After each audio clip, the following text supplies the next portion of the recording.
ஏன் புரட்டாசி மகாலய அமாவாசை ரொம்ப சிறப்பு மிக்கதுன்னா, நம்மளோட முன்னோர்கள் நம்ம வீடு தேடி வந்து நாம குடுக்குற தர்ப்பணத்தை ஏற்றுக்கொள்கின்ற ஒரே அமாவாசை புரட்டாசி மகாலய அமாவாசை தான். மகாலய பட்சத்தோட இந்த 15 நாட்களும் முன்னோர்கள் நம்மளோடயே தங்கியிருப்பதாக ஐதீகம்.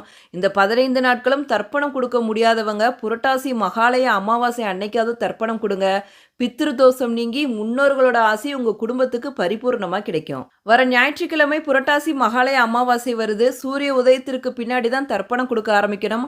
அதே மாதிரி பகல் 12 மணிக்குள்ள தர்ப்பணம் கொடுத்து முடிச்சிடணும். நதிக்கரை, கடற்கரையில தர்ப்பணம் கொடுக்கறது ரொம்ப ரொம்ப சிறப்பு வாய்ந்தது. இல்லை எங்களால் அங்கெல்லாம் போக முடியாது அப்படிங்கிறவங்க வீட்டிலேயே உங்க முன்னோர்களோட பேரை சொல்லி எள்ளும் தண்ணியை இறைச்சிட்டு படையல் போட்டு வழிபாடு செய்யலாம்.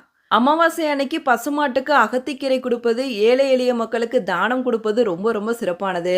தானம்ங்கிறது எல்லா நாளுமே செய்யலாம். ஆனால் அமாவாசை அன்னைக்கு செய்கிறது ரொம்பவே சிறப்பு வாய்ந்தது. முடிஞ்சா ஒரு